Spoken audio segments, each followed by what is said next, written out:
মাঠে কাঁদছেন বিশ্ব ফুটবলের মহাতারকা লিওনেল মেসি। তার কান্না দেখে আবেগে কেঁদে ফেললেন মাঠের বাকি সতীর্থরাও।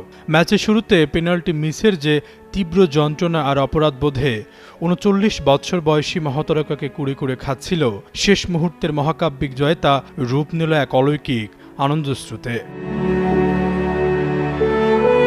অধিনায়কের এই কান্না যেন শুধু তার একার ছিল না, তা ছিল খাদের কিনারা থেকে ঘুরে দাঁড়ানো গোটা আর্জেন্টিনা দলের এক পরম মুক্তির আনন্দ। ২ গোলে পিছিয়ে পড়েও মিশরকে ৩-২ ব্যবধানে হারিয়ে ২০২৬ ফিফা বিশ্বকাপের কোয়ার্টার ফাইনাল নিশ্চিত করেছে বর্তমান চ্যাম্পিয়নরা। আটলান্টার মার্সিডিজ বেঞ্জ স্টেডিয়াম সাক্ষী হল ফুটবল ইতিহাসের অন্যতম এক আবেগঘন নাটকীয় রাতের।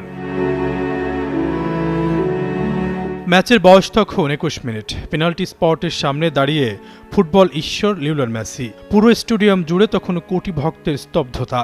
কিন্তু মেসি শটটা নিতে মিশরের গোলরক্ষক মোস্তফা এক অতিমানবীয় ড্রাইভে তা রুখে দিলেন। পেনাল্টি মিসের পর মেসি যখন হতাশায় ভেঙে পড়েছিলেন, তখন সতীর্থরা ছুটে এসে তাকে জড়িয়ে ধরেন। প্রথমার্ধে ১৫ মিনিটে এক গোল খাওয়া আর্জেন্টিনা যখন বিরতির পর ৬৯ মিনিটে ২-০ ব্যবধানে পিছিয়ে পড়ল, তখন মেসির সেই পেনাল্টি মিসের ক্ষত আর মাঠের হতাশা যেন আর্জেন্টিনার বিদায়ের করুণ সুর বাজাচ্ছিল।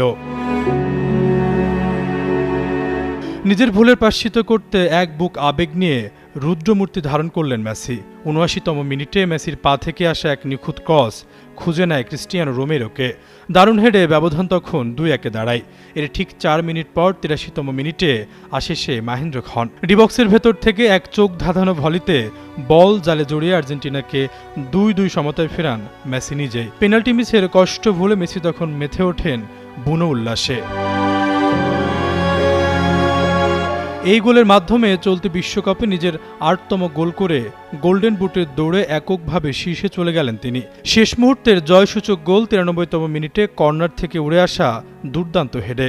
আর্জেন্টিনার জয়সূচক তৃতীয় গোলটি করেন মিডফিল্ডার অ্যানজো ফার্নান্ডেজ, আর তাতে নিশ্চিত হয় আলবিসেলেস্তেদের কোয়ার্টার ফাইনালের টিকিট।